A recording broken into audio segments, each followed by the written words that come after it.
శాసనసభలో మొదటి రోజు వెళ్ళి నిరసన చెప్పడం జరిగింది. ఆ తరువాత భారతదేశానికి రాజధాని అయినటువంటి ఢిల్లీని చేరుకొని ఢిల్లీ వేదికగా మనం భారత ప్రజలందరికీ తెలియపరచాలి, ఈ కూటమి ప్రభుత్వం, తెలుగుదేశం ప్రభుత్వం ఆంధ్ర రాష్ట్రంలో రావణ కాష్ట చేస్తుంది, ప్రజలను హింసిస్తుంది అనేటువంటి విధానాన్ని ప్రజలకు, దేశ ప్రజలకు చెప్పాలనేటువంటి సదుద్దేశంతో ఇక్కడికి రావడం జరిగింది. నిజంగా చెప్పాలంటే ఇవాళ రాష్ట్రంలో రాష్ట్రపతి పాలన పెట్టవలసినటువంటి అనివార్యమైన పరిస్థితి ఉన్నది. ఒక్కసారి చూడండి, గ్యాలరీలో ఉన్నటువంటి ఫోటోలు ఎప్పుడో జరిగినవి కావు. కేవలం 35 రోజుల్లోనే ఇంత దారుణం జరిగింది. నిన్న సాయంత్రం పెదకూరపాడులో ఈరా సాంబిరెడ్డి అనేటువంటి ఒక మార్కెటింగ్ యార్డ్ మాజీ చైర్మన్ని అతి దారుణంగా కొట్టినటువంటి సంఘటన. ఇలా సంఘటనలు జరుగుతూ పోతున్నాయి. కార్యకర్తలకు అండగా ఉండాల్సినటువంటి అవసరం ఉన్నది.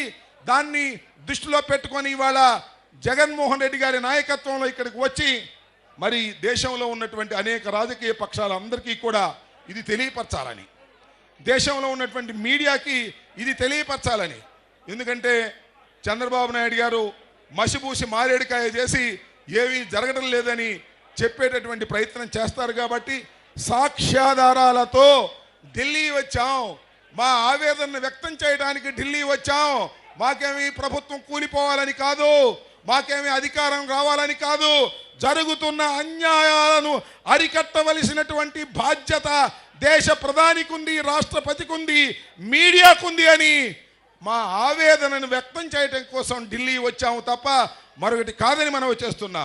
ఖచ్చితంగా రాష్ట్రంలో జరుగుతున్నటువంటి రావణ కాష్టకు ఫుల్ స్టాప్ పెట్టకపోయినట్టయితే ప్రజల నుంచి తిరుగుబాటు వస్తుందనే విషయాన్ని కూడా రాష్ట్ర ప్రభుత్వం, కూటమి ప్రభుత్వం గమనించవలసినటువంటి అవసరం ఉన్నదని మరి ఈ రోజున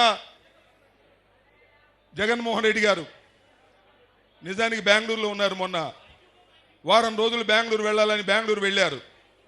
వినుకొండలో జరిగినటువంటి సంఘటన తెలుసుకొని హుటాహుటిన బయలుదేరి వచ్చి మరుసటి రోజునే వినుకొండ వెళ్ళి ఆ కుటుంబాన్ని పరామర్శించినటువంటి సందర్భం అని కూడా మనవి చేస్తూ, ఇదందరికీ కూడా మీరు గమనించాలి వాస్తవాలని తెలియపరుస్తూ, నేను నా తొలి ఊరిని జస్ట్ ఇంట్రడక్షన్ కోసం మాట్లాడినటువంటి మాటలు తప్ప మరొకటి కాదని కూడా ఈ సందర్భంగా మనవి చేస్తూ సెలవు తీసుకుంటున్నాను.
ఈరోజు ఆంధ్రప్రదేశ్లో ఎక్కడ కానీ అంబేద్కర్ రాజ్యాంగం లేదు.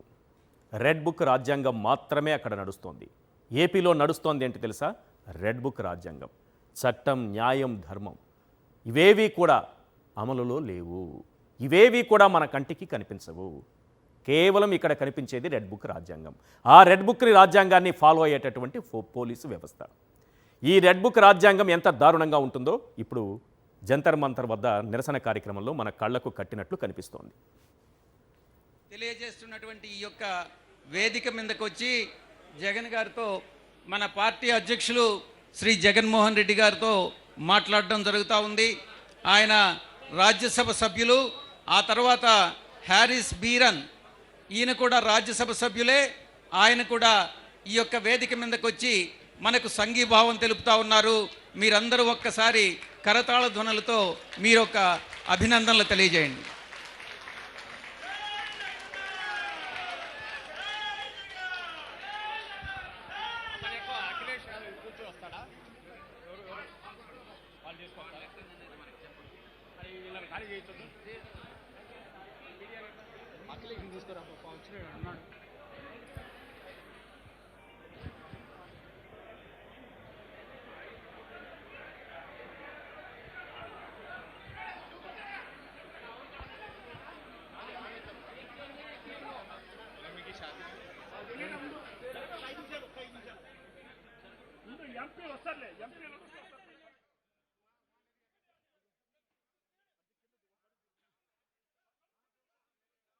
మనం చేస్తున్నటువంటి ఈ కార్యక్రమానికి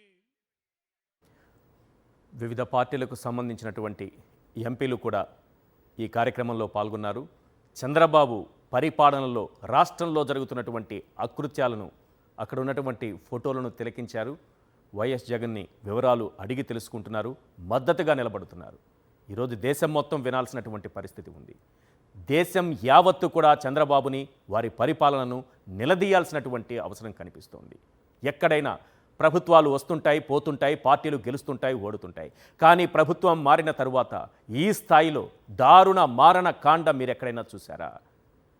గతంలో వైఎస్ఆర్సీపీ గెలిచినప్పుడు ఇలాంటి పరిస్థితి మనకు కనిపించిందా? కానీ ఈనాడు చంద్రబాబు పాలనలో